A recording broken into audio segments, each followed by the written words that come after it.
धान की परंपरागत फसल को प्राथमिकता देने वाले छत्तीसगढ़ राज्य के किसान अब नगदी फसलों की ओर रुख करने लगे हैं। इसी का नतीजा है कि राजनांदगांव जिले के किसान जो कभी मानसून पर आधारित खेती किया करते थे, उनका झुकाव फसल चक्र परिवर्तन की ओर बढ़ा है और वे अब नगदी फसलों को विशेष स्थान दे रहे हैं। हम जिले के ऐसे ही कुछ किसानों की दास्तां बयां कर रहे हैं जो अन्य किसानों के लिए आज उदाहरण बन चुके हैं।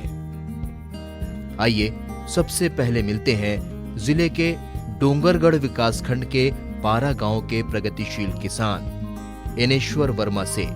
एनेश्वर वर्मा के परिवार में पहले परंपरागत तरीकों से ही खेती की जाती थी। 2004 से एनेश्वर ने कृषि की कमान अपने हाथों में संभाली। कृषि विभाग के अधिकारियों के संपर्क में आने के बाद उन्होंने कृषि की नई तकनीकों को अपनाया और आधुनिक तरीकों से कृषि कार्य करने लगे। आत्मा योजना के अंतर्गत भ्रमण और प्रशिक्षण कार्यक्रमों ने उनकी खेती को नया रूप दिया है।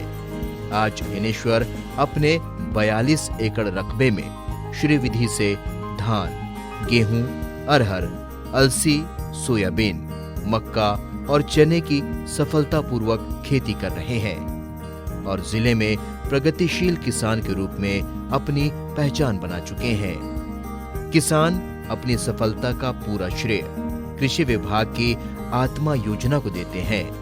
वे बताते हैं कि उनके पास पर्याप्त जमीन होने के बाद भी परंपरागत कृषि से पर्याप्त उत्पादन नहीं मिल पाता था, लेकिन जब से कृषि में नवाचार को अपनाया है, उत्पादन में बहुत अंतर आया है और जीवन में खुशियां भर गई हैं। किसान अब आत्मा योजना के कृषक संगवारी भी बन चुके हैं और उन्हें जिला स्तरीय कृषक पुरस्कार से भी सम्मानित किया जा चुका है। आत्मा योजना ने अमूल्य परिवर्तन लाया है। पहले खेती बिल्कुल ना के बतौर ऐसी छिटकवा विधि से क्या उत्पादन भी समझ नहीं आता था, क्या हो रहा है क्या नहीं हो रहा है। लेकिन आत्मा विभाग ने मेरे को, आत्मा विभाग के अधिकारी लोग आकर समय समय में जानकारी देकर अनेक खेती को लाभप्रद के लिए बनाने के लिए बहुत प्रेरित किया है, ट्रेनिंग दिए हैं। तब जाके मैं आजकल एक इंच ज़मीन को उपयोग कर करके खेती के लिए अलग अलग फसल के लिए अलग अलग के अनुसार ज़मीन के अनुसार उसको डेवलप किया हूँ, जिसमें एग्रीकल्चर पूरा सभी प्रकार का फसल ले रहा हूँ। चना, गेहूँ, धान, मसूर है, अरहर है, सोयाबीन है, सभी प्रकार का फसल ले रहा हूँ, जिससे अलग अलग से आमदनी बढ़ सके। मेरा घर पारिवारिक स्थिति भी सुधरा है सर, एग्रीकल्चर और आत्मा योजना के तहत। परिवार में अब बहुत परिवर्तन आया सर। पहले का रहन सहन कुछ अलग था, अब आज के डेट में तो आधुनिक ही रहन सहन हो गया सर। आत्मा योजना के भ्रमण और प्रशिक्षण कार्यक्रमों में हिस्सा लेकर उन्होंने अपनी खेती करने के तरीकों में काफी बदलाव किया है। कृषि के साथ साथ एनेश्वर ने उद्यानिकी फसलों में विशेष दिलचस्पी दिखाई है।